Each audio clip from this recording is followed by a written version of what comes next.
अस्सलाम वालेकुम नाज़रीन, मैं हूं हकीम जय शाहिद। वेलकम करता हूं आपको अपने चैनल पर। उम्मीद करता हूं आप लोग खैरियत से होंगे। एक बार फिर एक नई वीडियो के साथ, एक नए नुस्खे के साथ आपकी खिदमत में हाजिर हूं। दोस्तों, आज का मौजू जो है हमारा ये छोटे बच्चों के हवाले से है। एक बहन की रिक्वेस्ट थी कि इस हवाले से कोई वीडियो बना दें, तो मैंने सोचा आज क्यों ना इसी पर वीडियो बना दी जाए। उनका कहना था कि जो बच्चों को उल्टी आती है, कै आती है और दिल मतली होता है जिन बच्चों का, तो उनको ऐसा क्या इस्तेमाल करवाएं। अब घर में ख़वातीन अक्सर अकेली होती हैं, मर्द हजरात नहीं होती, कोई दवाई भी मौजूद नहीं है। तो आज का नुस्खा जो है वो आपके किचन में मौजूद है और आप अगर इसको बच्चों को मतलब बना के इस्तेमाल करवाएंगे तो फौरी तौर पर असर पजीर होता है। बच्चों को जितनी भी उल्टी आ रही हो, जितनी भी मतलब मतली हो रही हो, अगर कुछ खा रहे हैं तो अंदर हज़म नहीं हो रहा, कै आ जाती है, तो उस हवाले से आज का नुस्खा बहुत ही ख़ास है। बहुत मुख्तसर सी वीडियो है, पूरी वीडियो को एंड तक ज़रूर देखिएगा ताकि आप अच्छे तरीके से समझ सकें कि हमें क्या चीज़ें चाहिए और कितनी मिकदार में चाहिए और क्या तरीका है उसका इस्तेमाल है। तो आपको लिए चलेंगे आज के अपने नुस्खा की तरफ। लेकिन उससे पहले अगर अभी तक आप लोगों ने हमारे चैनल को सब्सक्राइब नहीं किया तो सब्सक्राइब ज़रूर कीजिए, साथ लगे बेल आइकन को ज़रूर प्रेस कीजिए ताकि हमारी लेटेस्ट वीडियोस आपको मिल सके। तो चलिए चलते हैं आज के अपने नुस्खा की तरफ।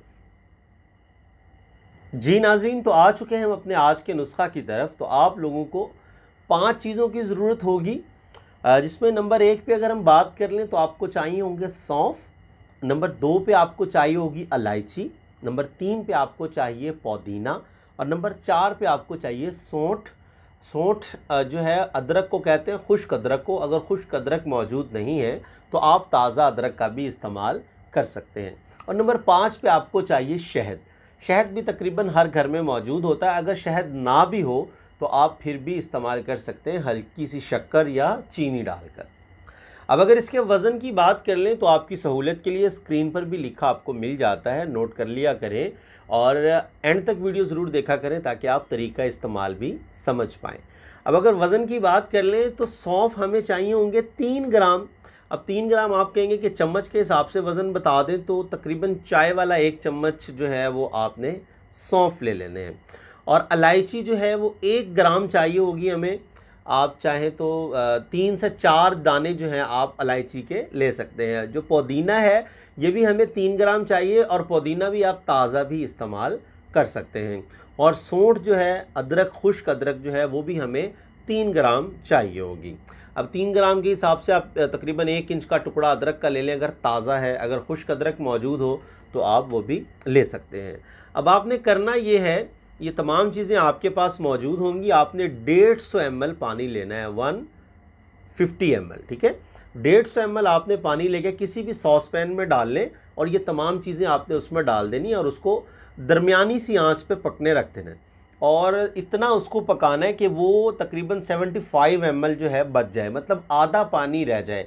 आपने कप के हिसाब से नाप के डाल लेना। अंदाज़ा होता है ख़वातीन को कि जब आधा पानी रह जाएगा तो आपने उसको छान लेना है, मतलब जो बाकी सामान होगा वो आपने ज़ाया कर देना है। पानी जो होगा आपके पास वो आपके काम की दवा है। अब आप उसमें 1 से 2 चम्मच तक शहद जो है खालिस वाला वो ऐड कर सकते हैं। और अगर शहद नहीं है तो चीनी का 1 चम्मच आप मिक्स कर सकते हैं ताकि बच्चा जो है वो आसानी से पी ले। अब आपकी दवा जो है ये तैयार हो जाएगी। आप किसी भी जार में डाल के इसको महफूज कर सकते हैं, फ्रिज में भी इसको रख सकते हैं। लेकिन कोशिश कीजिएगा कि ताज़ा बनाएं, ऐसा ना हो कि 5-6 दिन पड़ा रहे तो फिर इस्तेमाल नहीं करना। 1 दिन के लिए आप इसको इस्तेमाल कर सकते हैं। अब आपने ये करना है कि चाय वाला छोटा चम्मच ले लेना है और उसकी मदद से हर आधे घंटे के बाद या पौने घंटे के बाद आपने बच्चों को वो पिलाना है। अब ये एज वाइज आपने पिलाना है, मतलब अगर बच्चा है 1 से 2 साल की उम्र का तो आप उसको ½ टीस्पून देंगे। अगर इससे ऊपर एज चली जाती है तो 1 टीस्पून देंगे। और ये 10 साल से अगर बच्चा बड़ा है तो आप उसको टेबल स्पून भी इसका दे सकते हैं हर आधे पौने घंटे के बाद। तो ये इस्तेमाल करवाइए और ये इतना इफ़ेक्टिव नुस्खा है कि इंशाल्लाह 2 दफ़ा या 1 दफ़ा देने से ही बच्चे की जो कै है, जो दिल मतली हो रहा है, वो फौरी तौर पर ठीक हो जाएगा। तो बहुत अच्छा नुस्खा है, इस्तेमाल कीजिए। अपने भाई को अपनी खसूसी दुआओं में ज़रूर याद रखिए। तो उम्मीद करता हूँ आज की वीडियो आपको पसंद आई होगी। अगर वीडियो पसंद आए तो लाइक ज़रूर कीजिएगा और शेयर ज़रूर कर दीजिएगा ताकि आपके साथ साथ औरों का भी भला हो जाए। तो आज के लिए इतना ही था। मिलते हैं किसी अगली वीडियो में। हकीम ज़ा शाहिद को इजाज़त दीजिए। अल्लाह हाफिज़।